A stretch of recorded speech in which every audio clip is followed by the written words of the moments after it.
Hey everyone, welcome to another art video from my car. I'm going to call this video how I try to teach my kids to plan, but I also fail to teach them to plan composition and design with their art. And I'm not being passive aggressive, but I do want to say it's really hard to get high schoolers to plan their paintings and plan their work.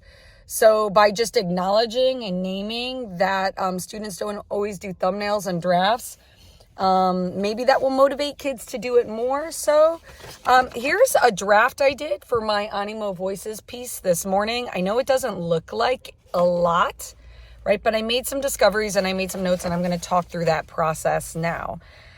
So here we go. Ready for a crazy fast video.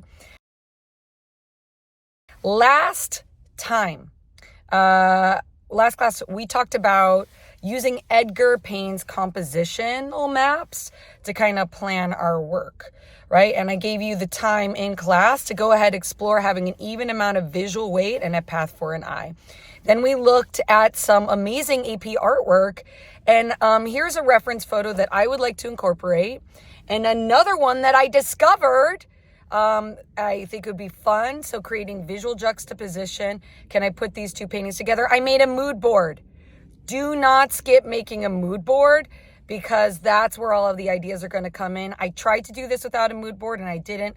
I love all of these pieces, and I'm going to try to highlight all of these different ideas and concepts into my identity painting for Animo Voices.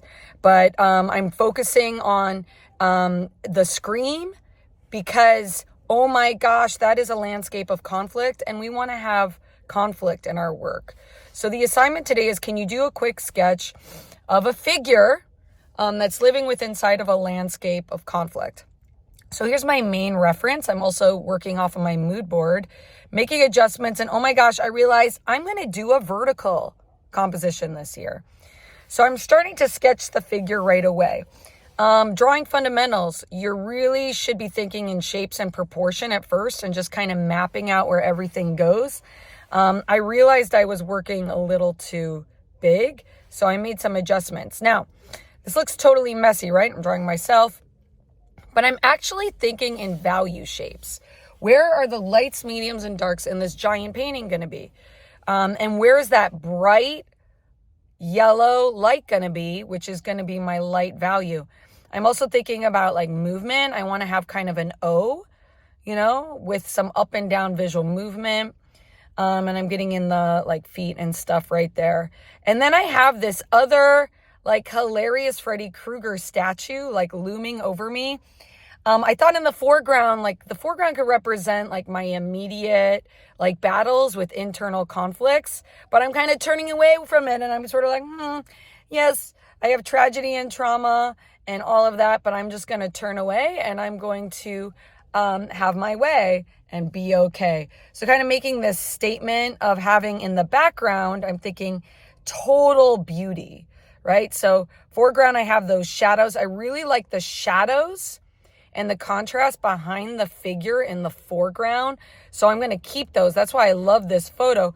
But in the background, I'm going to have some beautiful landscape combining different summer videos, kind of like conveying this like idea that like total beauty and imagination can kind of like set the artist free. Like being able to see beauty in utter tragedy is a reprieve and helps you to see humor in pain. Or light in darkness. I guess you can't really see humor in pain. Anyways, let's talk back to the art. I'm making strokes, kind of planning my brush strokes. And I'm also thinking, you know what? I want to extend the dark value on the left.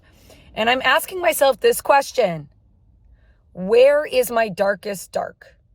And I'm also saying, okay, and where's my lightest light? So I'm putting in those yellows, thinking about light source. Great photo, light coming in from the left and the right. It was kind of like a stage, which has to do with my identity. And I'm making notes about, like, do I change this tent that's on the left? What might it represent, symbolizing my identity? What adjustments? And I'm looking at my mood board, I'm going to put family members in the background, kind of like creating this landscape of beauty. I'm also adding like strong converging lines and one point perspective, bringing your eye into the composition. Also exploring where is my light. So I always am bouncing back. Paint coach taught me to always go back and forth between light and dark. Where is everything? Now, this is a limited drawing. Make a mockery of trauma, right? So I'm having like live ideas like while I'm doing this. I don't really believe you should make a mockery of trauma. I guess what I mean is like, can you, the Freddy Krueger thing is like funny to me, right? So is there something humorous about our past that is always there and haunting us? I don't know if that makes sense. You guys can give me some ideas, but just kind of like discovering this idea of, can we wink at our pain and say, I see you, pain, but I'm going to stand on you and you're going to lift me up. I'm exploring like where the light and the dark is at the end. How am I going to create unity? Final touches. And I know I have to go to class, so I stopped working. So this was a 6-minute video. Just like talking through the process of making this like identity painting. There are going to be a lot of parts to it. I'm going to print out a lot of reference photos, but just kind of modeling the creative process for my students and why it's important to do think alouds as you're planning your paintings and making discoveries about who you are in the moment, because identity is such a big prompt. I got to stop talking and I got to go to school and see you guys. I hope this video helps.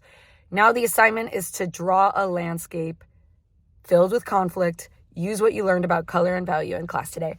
Bye, guys!